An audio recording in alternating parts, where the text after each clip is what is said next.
Welcome once again, my fellow manipulators of digital fate. I'm Richie, this is Capricorn, and today is day 2 of spoiler season for Modern Horizons 3, so we're going to cover all of the cards that were spoiled today. We're going to get right into it. Before we do, make sure you like the video if you haven't already. It's all you guys that like the video every time that have been helping this channel to grow so quickly. I appreciate you so much, so thank you to those that do it. And if you're new here, subscribe so you never miss an upload. Tons of spoiler content coming, tons of cool Thunder Junction deck lists as well.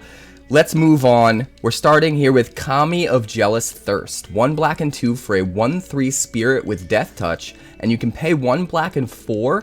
Each opponent loses 2 life and you gain 2 life, but this ability costs 1 black and 4 less to activate if you've drawn 3 or more cards this turn, and you can activate only once each turn. So kind of weird here. It's sort of like if you've drawn 3 cards, this thing just happens, right? But it's technically an activated trigger, so or an activated ability rather, not a trigger. So you can activate it at any point during the turn that you want. I don't know why you wouldn't want this to just trigger immediately upon drawing your 3rd card.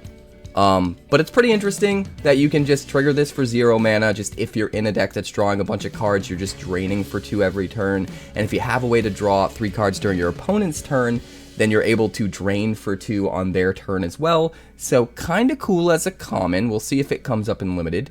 But next up we've got Skoa Ember Mage, 2 red and 4 for a 4/4 legendary goblin wizard. When he enters the battlefield, he deals 4 damage to any target, so sort of like an overcosted Flametongue Kavoo. It is a common though. And then it has Grandeur. You can discard another card named Skoa Ember Mage and sacrifice 2 mountains to deal 4 damage to any target. So kind of interesting. If you already have one on the battlefield, that's how I'm reading this. I believe you have this ability when the first Skoa is already on the battlefield. You can basically 4 damage, use your second Skoa as a 4 damage direct damage spell that costs you 0 mana. So it's like a free 4 damage spell just by, discarding this. You do have to sacrifice 2 mountains, which is interesting. But if you're just closing out the game, if you're doing this to just finally kill off your opponent when they're down to 4 or less, it's fine. If you're using it because, you're desperate and you want to make sure you kill a certain thing before it takes over the game, you could do that. So pretty cool here as a common, honestly. It's a little bit overcosted, but it should be really fun and limited. Next up, we've got Dross Claw. 1 black and 1 for an artifact equipment. It is a living weapon, so when it enters the battlefield, you create a 0/0 black Phyrexian Germ creature token and then attach this to it. The equipped creature gets +1/+1, it equips for 2 mana, and whenever equipped creature attacks, each opponent loses 1 life. So, kind of interesting. The fact that it comes with a creature built in is really the upside that you're looking for with this card, because then if they kill your thing, you've got this leftover value in the form of this thing that buffs, that can also drain the opponent a little bit. Obviously, this is going to be a lot better in some kind of a go-Y deck, maybe a deck that's utilizing the Eldrazi Scion tokens, because after this initial Germ token is gone, you can keep re-equipping this to something you don't mind losing, like a Scion token, and keep swinging. Even if they block, you get to drain for 1, right? So if you can just keep swinging with something every turn, something you don't mind losing, like a Scion token, and then reattach this later, you can kind of get there in limited, maybe. But moving on, we've got Conduit Goblin. This is 2 mana for a 2/2 Goblin Warrior. When he enters the battlefield, you get 2 energy counters. I should mention it's 2 mana in the color of Boros, so 1 white, 1 red. At the beginning of combat on your turn, you may pay an energy. If you do, another target creature you control gets +1/+0 and haste until end of turn. So pretty interesting. The turn you play it, not only do you get a 2/2 body, you can also just give another creature +1/+0 and haste and have an energy left over. So a lot of value here just for a common, which I mean is to be expected for limited staple cards that are appearing in Modern Horizons 3, because the power level of this set is just jacked up. But obviously, just like all of the other energy cards, this is going to be a lot better if you have other ways to build up energy before you play this, or you have other things to use the energy that this generates for. So double down on the synergies, and this could be pretty good, especially in limited. Next up, we've got Worn Power Stone. This is 3 mana for an artifact. It enters the battlefield tapped, and it can tap for 2 colorless. So cool to see Worn Power Stone here. Be able to ramp to our big Eldrazi spells without needing like rares to get there, right? Being able to play out these big, probably a lot of uncommon big Eldrazi as well in this set for limited. Being able to play them at a reasonable turn without having to wait super late and hope that you get there is nice. So a way to generate extra mana like this is really nice. Next up, we've got Deep Analysis. This is 1 blue and 3 for a sorcery. Target player draws 2 cards, but it flashes back for 1 blue, 1 mana, and pay 3 life. So a lot of versatility here. This card is a reprint, and when it originally came out, it was a little bit underestimated at first, and then people started to realize just how good it was. Being able to draw 2 cards now and draw 2 cards later, or even just being able to discard this or self-mill this and then still get value off of playing it out of the graveyard later. Everything about that is just great. So Deep Analysis, cool card. Next up, we've got Collective Resistance. 1 green and 1 for an instant with Escalate 1 green. You can pay this cost for each mode chosen beyond the first. So you get to choose 1 or more, and the more mana you pay, the more of these you can choose. So destroy target artifact, destroy target enchantment, target creature gains hexproof and indestructible until end of turn.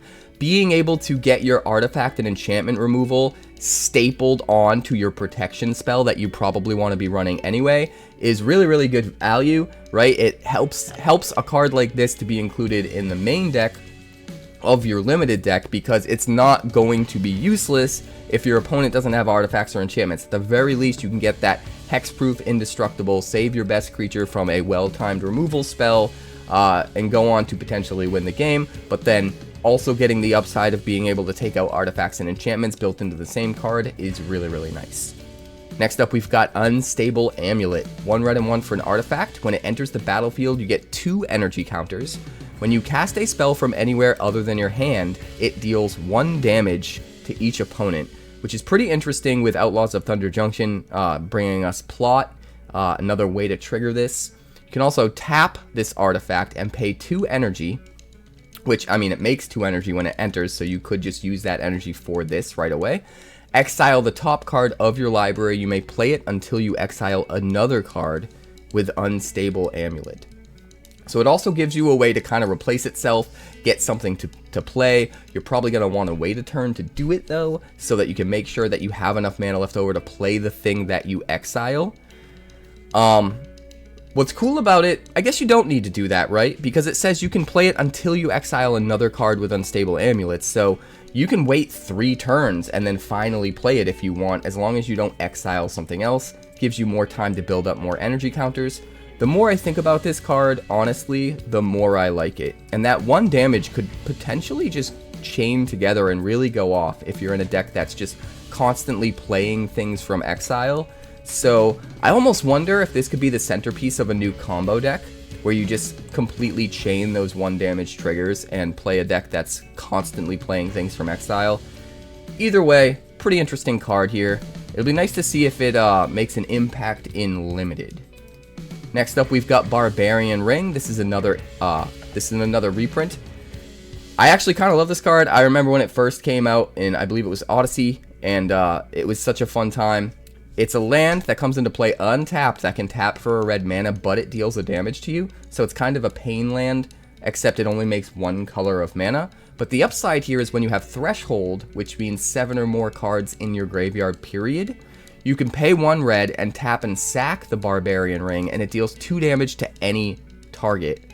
So it's a land that can be your land drop on curve, and it's not even tapped, so it doesn't require you to be at a tempo loss to play it, even though you do get pinged when you use it for mana, that eventually later in the game can just be a removal spell or your last 2 damage to close out the game. So really good. Obviously it's going to be better in decks that have less colors, because you want to be saving your lands for dual lands if you're in a deck that's requiring a lot of multicolor. But still, really cool card. And next up, we've got another card in that cycle. This is Cephalid Coliseum. You can tap it for a blue and it deals the damage to you. Again, it enters the battlefield untapped. And when you have Threshold, you can pay 1 blue, tap and sack it target player draws 3 cards and then discards 3 cards. So same kind of thing here. The difference being the actual payoff is you get to loot 3 cards, which you don't get any actual card advantage, which might seem kind of rough on the outside. But the fact that you can do this for just 1 mana and get that crazy amount of card selection later in the game on a land when you have enough land at that point that you don't really need the land, it's almost like you don't really lose a card to do this, which is pretty nice. It can be pretty effective. Next up, we've got Essence Reliquary, 1 white and 2 for an artifact. Tap it, return another target permanent you control and all auras you control attached to it to their owner's hand. Activate only during your turn. So this is meant to be used, you know, in an aura tribal deck where you're going really ham on playing auras on your own stuff, and then you can bounce your stuff to maybe re-trigger ETBs on your auras and on the creature itself the auras are attached to. Or maybe you just use it in response to removal to protect your permanent that has a whole bunch of auras on it from spot removal, so you don't get blown out and get 3 for 1 or 4 for 1 if you have a bunch of auras piled up on one of your creatures. So pretty cool little card. I'm assuming there's going to be some kind of a limited archetype to support this, which will be pretty interesting. Next up, we've got Eldrazi Ravager. This is 6 colorless mana for a 6/6 Eldrazi with Annihilator 1. You can sacrifice 2 Eldrazi to return Eldrazi Ravager from your graveyard to your hand, which is interesting, and then it cycles for 2. So if you get this early, and it's going to be a little bit before you can play it, you can always just cycle it to draw a card, and then eventually later in the game, maybe you have some Eldrazi Scion tokens sitting around that you've built up, you can just sacrifice a couple of them, get it back, and actually play it as the 6/6 Annihilator 1 body. Or if you just want to keep digging for cards, you can keep sacrificing Scion tokens, keep getting it back, and keep cycling, which is kind of interesting as well. So some versatility here for sure. Definitely meant to be used in that go wide Eldrazi Scion token deck for sure. Moving on, we've got Amped Raptor. 1 red and 1 for a 2/1 dinosaur with first strike. When it enters, you get 2 energy counters. And then if you cast it from your hand, you exile cards from the top of your library until you exile a non-land card. You may cast that card by paying an amount of energy equal to the mana value rather than paying its mana costs. So at the very least here, you get an on-curve 2/1 first strike for 2 that gives you 2 energy that you can save for later. If you happen to get lucky and hit a 2-drop, you can just use that 2 energy to get another 2-drop onto the battlefield right away, which is kind of crazy. Or you can just not cast the thing you hit, save the energy for later, right? But what's cool about a card like this is if you get it way later in the game, when you don't really care about the body as much, it gives you a way to potentially use a bunch of energy counters that you've saved up over the course of the game to play something really big. Maybe you hit something really big off the top, and now you're able to play that really big spell for 0 mana because you just have like 6, 7, 8 energy counters sitting around that you can use. So a lot of versatility here. It's going to be good on the curve. It's going to be good as a top deck later on if you're in the right deck that's utilizing energy to enough of an extent. So very cool card. Next up, we've got Volstorm Angel. 2 white and 3 for a 4/4 flying angel. When it enters the battlefield, you get 3 energy. At the beginning of combat on your turn, you may pay 2 energy, and when you do, you get to choose one. Either Volstorm Angel gains Vigilance and Lifelink until end of turn, or other creatures you control get +1/+1 until end of turn. So if you're running this in more of a control-oriented deck, obviously that Vigilance and Lifelink is going to help out a lot. Keep back a big blocker as well as swinging in, and pad out your life total with Lifelink to, try to race the aggro decks, which is nice. Or you could be playing this in a very go-wide aggro deck where you're just swarming the board with creatures, and if that's the case, this second ability is going to be a lot better, where all of those creatures will get +1/+1. You can kind of alpha strike for the win. So pretty cool here. But also, it's just a 4/4 flyer that can give you 3 energy for other stuff if you have other better energy payoffs later on, or it gives you an outlet to use all the energy that you've built up already on these abilities if you don't have anything else better as payoffs. So kind of a cool card.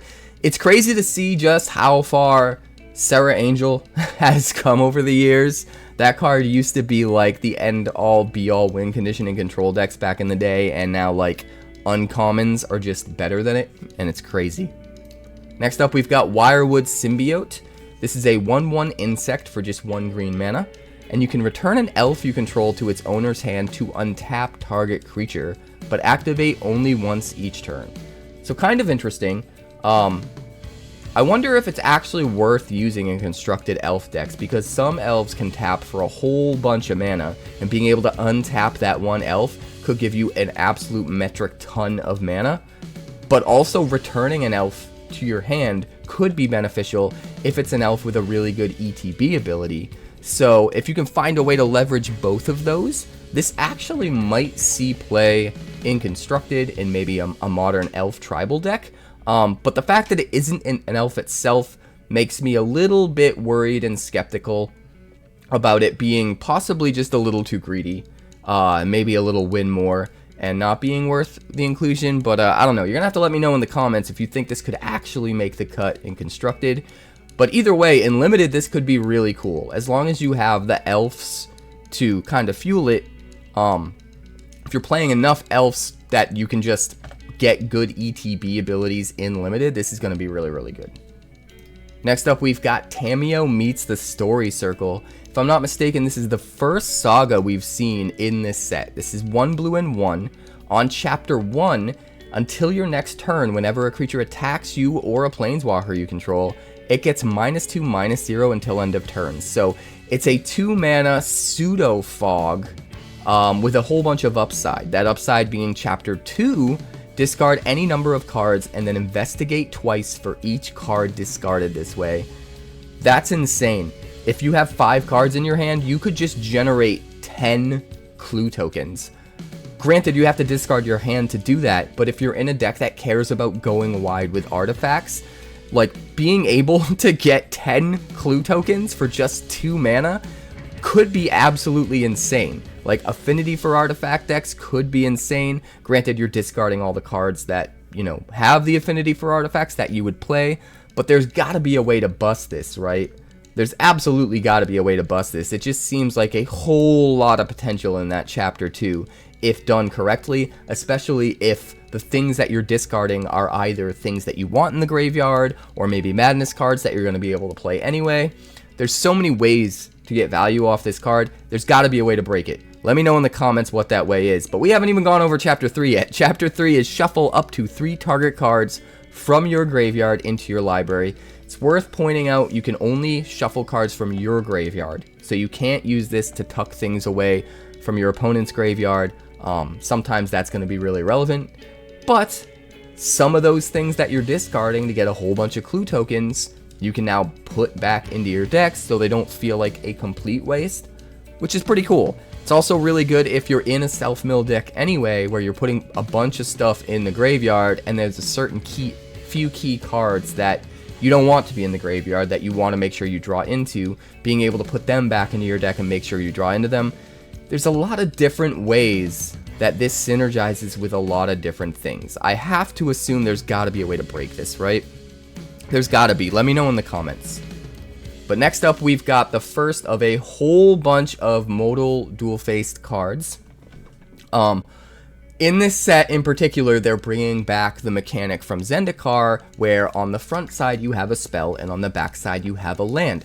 I love this mechanic because this helps mitigate the problems with Mana Screw and Mana Flood, and I feel like as Magic has power crept its way into insanity over the years, you know, Flood and Mana Screw is way more problematic than it ever used to be, because these days, if you basically miss a turn because of Mana Flood or Mana Screw, then it almost feels like you're missing 2 or 3 turns, because the power level of a single turn is so crazy that it's just your opponent is able to capitalize on that way more than they ever used to, way more than was ever intended when Magic was first created. So finding ways for the game to inherently within itself mitigate Flood and Mana Screw, I think is really important, and I think Zendikar's approach with the modal double face cards as lands is Probably the best attempt we've seen, and I'm kind of bummed they didn't continue to go in this direction, but I'm glad to see them return here. So, Suppression Ray, 5 mana in the colors of Azorius. Sorcery, tap all creatures target player controls. You may pay X energy and then choose up to X creatures tapped this way. Put a stun counter on each of them. So what's interesting about this is one of the energy cards, I think the only energy card we've seen so far that doesn't make its own energy, but it does do something without energy, right? No matter what, you get to tap a whole bunch of creatures. Tap all their creatures, really, right? But if you have a little bit of energy, you can also make it so some of those creatures get stun counters. And if you're really deep into energy, you can make it so that all of them get stun counters if you want. But the backside being Orderly Plaza, being mana fixing, being able to generate both white or blue mana if you need, just as, you know, a comes onto the battlefield tapped land, is pretty good. Getting a dual land like this, I mean, we're used to having to run dual lands that come into the battlefield tapped anyway, especially in Limited. So I think this cycle of dual lands for Limited is going to be insane, because if you don't need the mana, you just get a spell, which is really nice. Next up, we've got Waterlogged Teachings. This is 4 mana in the colors of Dimir for an instant. You search your library for an instant card or a card with flash, reveal it, put it into your hand, and then shuffle. So a nice little tutor here if you're in the right archetype in Limited, but if you absolutely need a land drop, it can just come onto the battlefield as Inundated Archive, a land that enters the battlefield tapped and then can tap to make 1 blue or 1 black mana. Next up, we've got Blood-Soaked Insight. This is a 7 mana sorcery in the colors of Rakdos. And it's nice to note that these cards have hybrid mana in their cost, so you don't actually have to be in Rakdos for this, just like you didn't need to be in Dimir or Azorius for the other two. You can be in one color or the other and make it work, which is really interesting. But then, you know, it being a land on the other side, if you're not in that color, is a little bit less effective. So I think these cards are best as ways to sort of splash a third color. Like if you were in a Golgari deck and you wanted to splash red for a card, this would be a really, really great way to splash red, because if you already got your red source, you could potentially just use this as the spell. But if you're desperate and you need that red mana splash, this can just be the land. But anyway, 7 mana for a sorcery. It costs 1 less to cast for each 1 life your opponents have lost this turn. So if you can jam them for 5 before you play this, this can be a 2 mana spell. Target opponent exiles the top 3 cards of their library, and until the end of your turn, you may play those cards. If you cast a spell this way, mana of any type can be spent to cast it. So, absolute ton of value here if you're in the right scenario, and the fact that you can play this for just 2 mana if you can get in for a bunch of damage means that you're more likely to have mana left over to play those cards that you exile from the top of their library, which is really nice. So huge ceiling on the spell here. The floor could be pretty rough, but in actuality the floor is just playing it as a dual land, which is a great floor. So it's a good card. It can come into play as Sanguine Morass. Enters the battlefield tapped and then taps for 1 black or 1 red mana. Next up, we've got Stump Stomp. 2 mana in the colors of Gruul for a sorcery. Target creature you control deals damage equal to its power to target creature or planeswalker you don't control. So nice little removal spell here with a land on the backside. Burn Willow Clearing. Enters the battlefield tapped, can tap for 1 red or 1 green mana. I love seeing removal on one side and mana fixing on the other. You don't see that much versatility in a card typically, and this card absolutely delivers. But next up, we've got Victimize. 1 black and 2 for a sorcery. Choose 2 target creatures in your graveyard. Sacrifice a creature. If you do, return the chosen cards to the battlefield tapped. Now this is another reprint, and this card is absolutely insane as far as power level. Being able to get back any 2 creatures, it doesn't even matter how much they cost, is insane. All you have to do is sack any creature. You sack your little Scion token, sack your 1/1, whatever, and get a 3 mana spell that brings your 2 bombs directly from the graveyard onto the battlefield. That just seems insane to me. It's been crazy powerful in the past, and I'm gonna bet it's gonna continue to be crazy powerful in this set. I'll absolutely be using it in limited if I can get into some kind of a self-mill archetype. Even outside of that, it's just good value. Even if you don't set yourself up for an early crazy hit in your graveyard, it's just really good value, right? So, really good card. Next up, we've got another modal double face card here. This is Strength of the Harvest. 3 mana in the colors of Selesnya for an aura. It enchants a creature. Enchanted creature gets +1/+1 for each creature and or enchantment you control. So a nice little bit of support here for the aura tribal style deck. Stack up auras on things, and this thing is going to grant a huge buff, hopefully to something that has evasion in some way.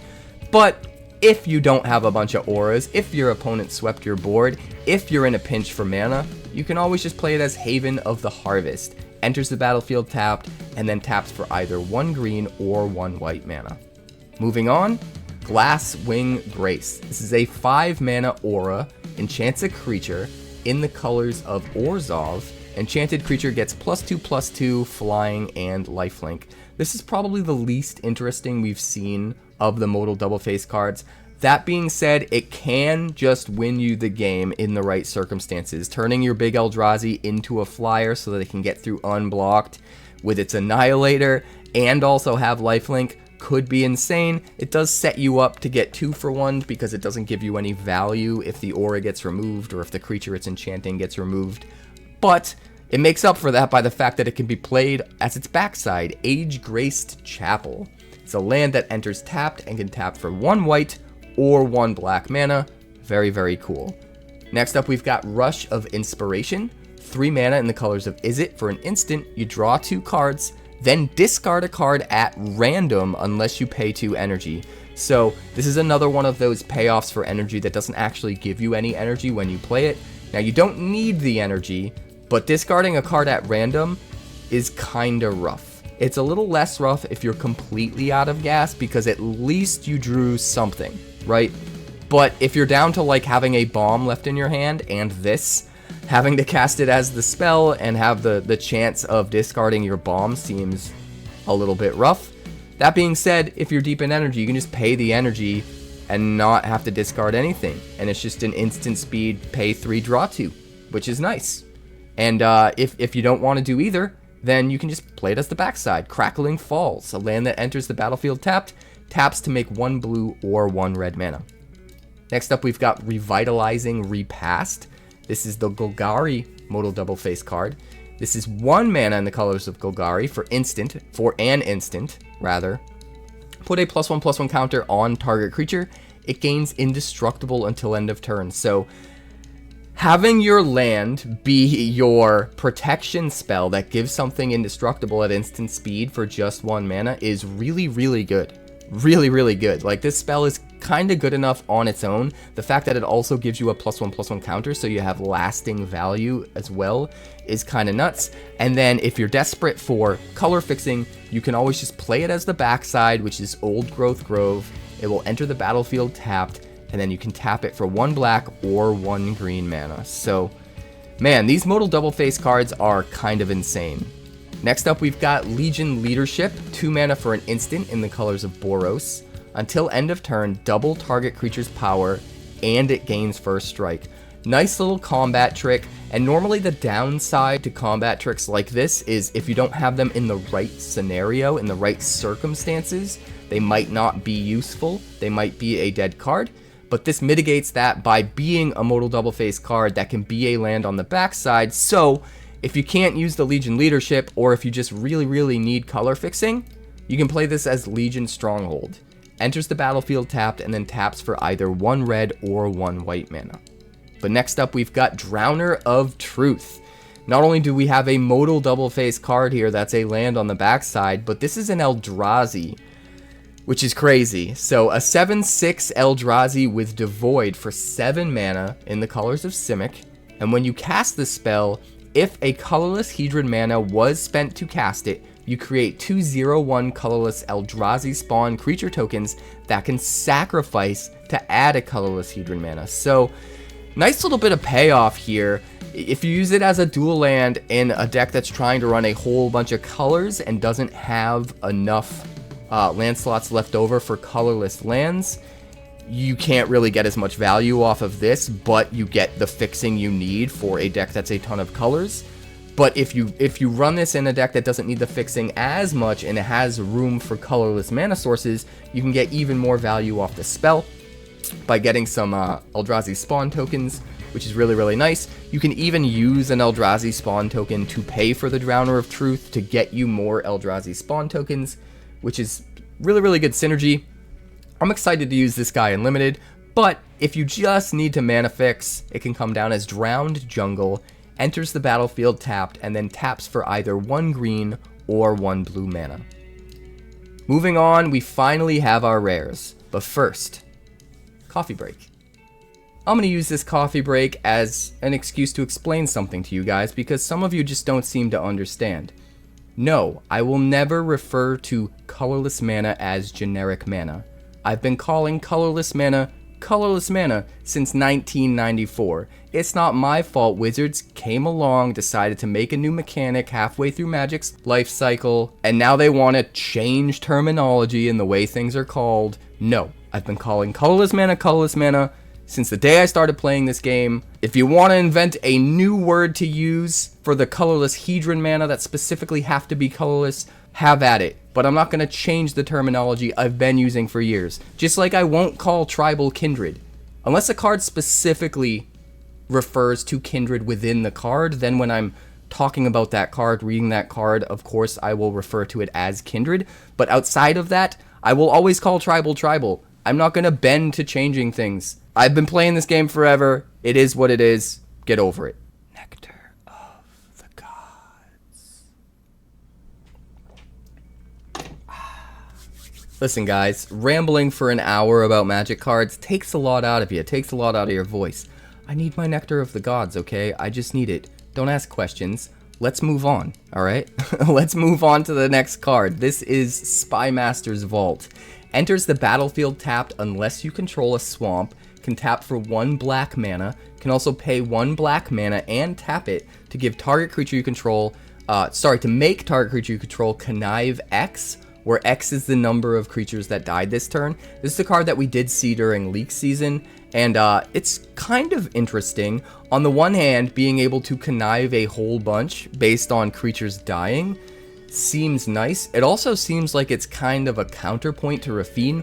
Raffine's gonna let you connive more and more and more the more creatures you keep so that you can swing with them, whereas Spymaster's Vault lets you connive more and more and more the more things you sacrifice in a given turn and no longer have those creatures around in order to trigger a Raffine. So they kind of, I feel like this and Raffine are kind of two sides of the same coin, which is interesting. I don't know what that means for where this slots into a deck. I don't even know if Raffine or something like that would be viable in Modern. Probably not. But I'm curious if this card makes the cut. Let me know in the comments if you think you know where this card belongs. But next up, we've got Emperor of Bones. We saw a version of this during leak season that was cut off, and I made a guess that the adapt cost was 2 mana, and I was right, and I'm pretty stoked about that. So this is 1 black and 1 for a 2/2 Skeleton Noble. At the beginning of combat on your turn, you exile up to 1 target card from a graveyard. It can adapt 2 for 1 black and 1, and then whenever 1 or more +1/+1 counters are put on Emperor of Bones, you put a creature card exiled with Emperor of Bones onto the battlefield under your control with a finality counter on it. It gains haste. Sacrifice it at the beginning of the next end step. So the creatures it's bringing back, they don't stick around forever. They've got those finality counters. They're swinging with haste immediately, and then they're gone at end of turn. But the fact that this can trigger itself the first time with its own adapt, become a 4/4, and get a creature that you exiled as a hasty attacker that turn as well is kind of crazy. And then if you have ways to pile counters on this in subsequent turns, outside of just this card, then you can just keep doing it, right? No matter what, at the beginning of combat, you're exiling a card from a graveyard, so you're going to keep giving yourself options of things to potentially bring back to swing with if you're exiling creatures, or even just exiling cards because they would be beneficial for your opponent if they're in their graveyard and now you're getting rid of them. That's a nice little upside on this card as well. So a lot of really cool versatility here, a lot of stuff it can do. As a 2/2 for 2 that can turn into a 4/4 for 2 more with just sheer upside beyond that, I think this card is Pretty wild. Next up, we've got Argent Dais. This is 2 mana, 1 white and 1 for an artifact. It enters the battlefield with 2 oil counters on it. Really interesting to see oil counter support here. Whenever 2 or more creatures attack, you put an oil counter on Argent Dais, and then you can pay 2 mana, tap it, and remove 2 oil counters from it. Exile another target non-land permanent. Its controller draws 2 cards. So my first thought is play this with Sheoldred, so that if they're drawing 2 cards, it's a good thing for you because they take 4 damage, right? Being able to use this as a recursive way to remove your opponent's biggest threats, and it can be any non-land permanent, and you can just do it every turn as long as you can keep up with the oil counter requirements, seems kind of crazy, right? Now you're only getting at most 1 oil counter on this a turn if you're attacking each turn, but you can easily put another oil counter on this with other things, proliferate cards or what have you. So a way to just remove the most problematic thing every single turn over and over and over. It kind of reminds me of how much I liked Cursed Scroll back in the day because it was recursive removal. This kind of takes it to a whole new level. Although the drawing 2 cards thing can be a pretty big downside, it can also be a pretty big upside. You can just exile one of your permanents that you don't care about in order to draw 2 cards. So you can use this as recursive exile removal for any non-land permanent or recursive card draw. And if you're kind of trading off getting rid of their big threat and then getting rid of your small little crappy thing you don't need in order to draw, you're kind of mitigating the card advantage they're getting from drawing cards because you're making up for it by now you're drawing cards. So I think it could be really cool. I think on the surface, it seems like letting your opponent draw 2 cards might be way too good of an upside for them for this to be as good as it could be. But the fact that you can use it on your own stuff to draw and use it on their stuff to get rid of it if you absolutely need to, I think makes this card way, way, way better than it otherwise would be. But I don't know. Do you disagree with me? If you think this is crap, let me know in the comments. I think it's wild. Next up, we've got the Necrobloom. This is another one we saw during leak season. This is a 2/7 legendary plant for 4 mana in the colors of Abzan. Land cards in your graveyard have Dredge 2, which is crazy. That means you can return a land from your graveyard to your hand and mill 2 cards instead of drawing a card anytime that you would draw a card. You can replace the card draw with that ability, which is kind of crazy. And then why would you want to get the lands back? Because it has landfall. Whenever a land enters the battlefield under your control, you get a 0/1 plant creature token. But if you have 7 or more lands with different names, instead you create a 2/2 black zombie creature token instead. So it's kind of like a Field of the Dead stapled onto a legendary creature that also gives your lands Dredge and happens to be a plant, so it works with Insidious Roots. Is there a deck that can somehow make use of all of that in the same deck? I don't know. But if there is, that deck would be insane. So let me know in the comments. But moving on, we've got Flage, Titan of Fire's Fury, another one we saw during leak season. This one's a 6/6 legendary Elder Giant for 3 mana in the colors of Boros. When it enters the battlefield, you have to sacrifice it unless it escaped, but when it enters the battlefield or attacks, it deals 3 damage to any target and you gain 3 life. So it's essentially a Lightning Helix stapled to a Kroxa. Basically, I don't think this guy is as good as Uro, but I definitely think he's better than Kroxa. So I think this card is really, really powerful. It has escape for 4 mana and exiling 5 other cards from your graveyard, so you can get it back when it dies. Just keep using the ability over and over, right? Generate value. That's what Elder Giants do, and this card is no different. Next up, we've got a Theomancer. I believe this is another reprint, but I don't remember what set it's from. If you happen to know, let me know in the comments. This is 1 black and 2 for a 2/2 human shaman. At the beginning of each upkeep, if you control no snakes, you create a 1/1 black snake creature token with Death Touch. Now, the Death Touch is nice, but I wonder if Magic has progressed past this being good enough. We get so many cards these days that give us tokens that aren't stapled to a very fragile 2/2 body, right? Just look at like Wedding Announcement or something like that. Now granted, eventually it stops giving you tokens, right? And the tokens don't have Death Touch. So maybe I am underestimating this card. Maybe it is way better than I think. Death Touch is pretty huge because you constantly just have a creature that didn't cost you a card that just poofed out of thin air that can trade with their biggest threat. So making 1/1 Death Touchers every turn does seem really, really good, but I worry that being stapled to a 2/2 body for 3 mana and not even getting the creature until you survive a turn cycle and make it back to your upkeep, those two downsides might just be a little too much. I'm not sure. I'm going to assume if it's reprinted in Modern Horizons 3 that maybe I'm wrong. This card's insane and still sees play. But my gut says it's just too fragile. I'm not sure. Let me know in the comments. Next up, we've got Wrath of the Skies. 2 white and X for a sorcery. You get X energy, and then you may pay any amount of energy. Destroy each artifact, creature, and enchantment with mana value less than or equal to the amount of energy paid this way. This card kind of reminds me of Pernicious Deed, except it's in white.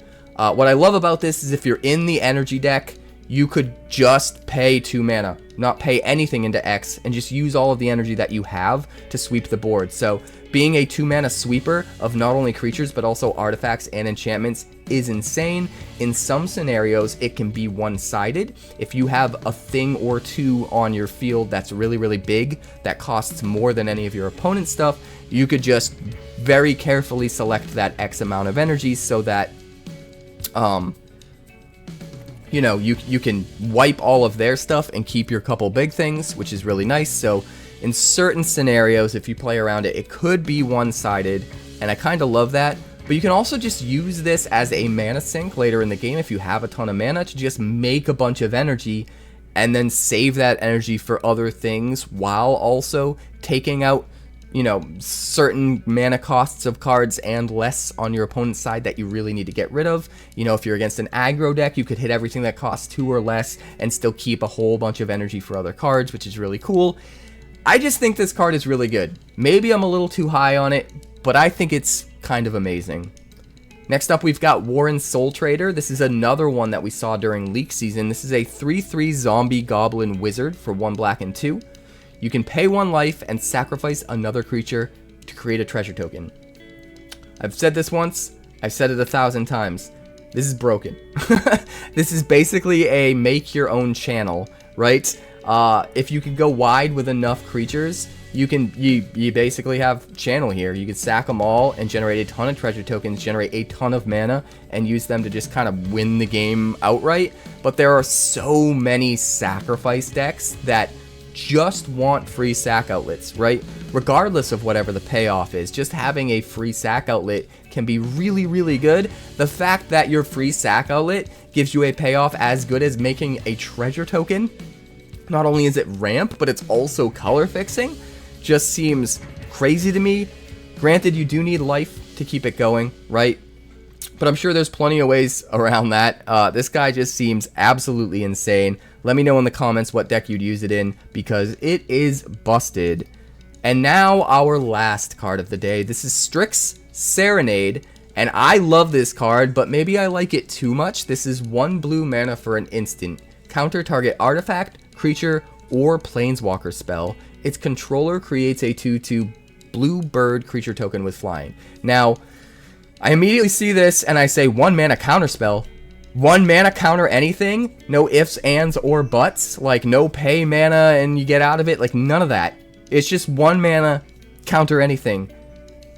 Not anything. It has to be an artifact, creature, or planeswalker, right?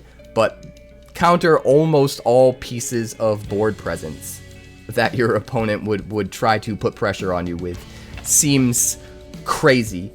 But you do have to take into account the fact that they get a 2/2 bird with flying, so you do only want to use it against decks that, you know, aren't going to win the race against you, because you could be helping them win the race with that 2/2 flyer, which would be a little bit scary.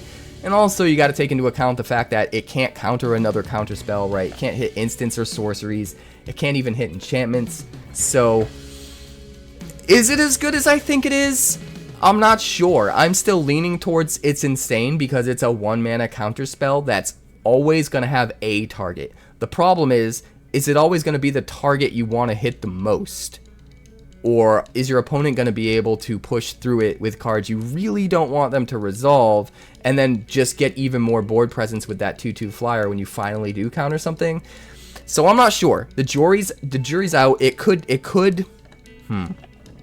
Maybe it's not good enough. I'm still leaning towards it's crazy. 1 mana counterspell. I think it's crazy. You're gonna have to let me know in the comments if you think I'm crazy. But I think this card is nuts. But that's it. That's gonna do it for today. I'll be back tomorrow for more spoilers for spoiler season day 3. Man, it's just going. These cards just keep coming. I'm exhausted. I need more coffee, but I appreciate the hell out of you guys staying to the end of the video. If you stayed through the entire thing and you're still here, put a comment below and let me know. Say something like, hi, I'm not going anywhere. And then I'll know that you stayed to the very end of the video, and I'll heart that comment because I appreciate you guys when you stay to the end of the entire video. It's a lot. I know it's a lot. It's long. It's exhausting. I know, because I have to sit through recording it all for you. But I appreciate you guys so much for sticking by me and supporting the channel. It means more than I can say with words. And on that note, please like the video if you haven't already so that we can get this video out to so many more people. It does help the channel grow so much more than I could possibly express. And if you're new, subscribe so you never miss an upload, because I got tons of spoiler content on the way, tons of cool decks coming with Outlaws of Thunder Junction, and I am excited. I just want to draft this set, man. This is looking so cool. But I'll see you tomorrow.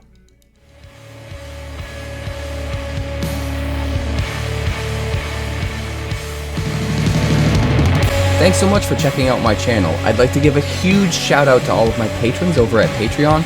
Without you guys, this channel would not be possible, so honestly, thank you from the bottom of my heart for all of your contributions. If you haven't yet, like and subscribe. The more likes we get and the quicker we get them, the bigger this channel will grow and the faster it will grow. I'd love nothing more than this channel to become something very special for you guys, but it's entirely up to you how fast that happens.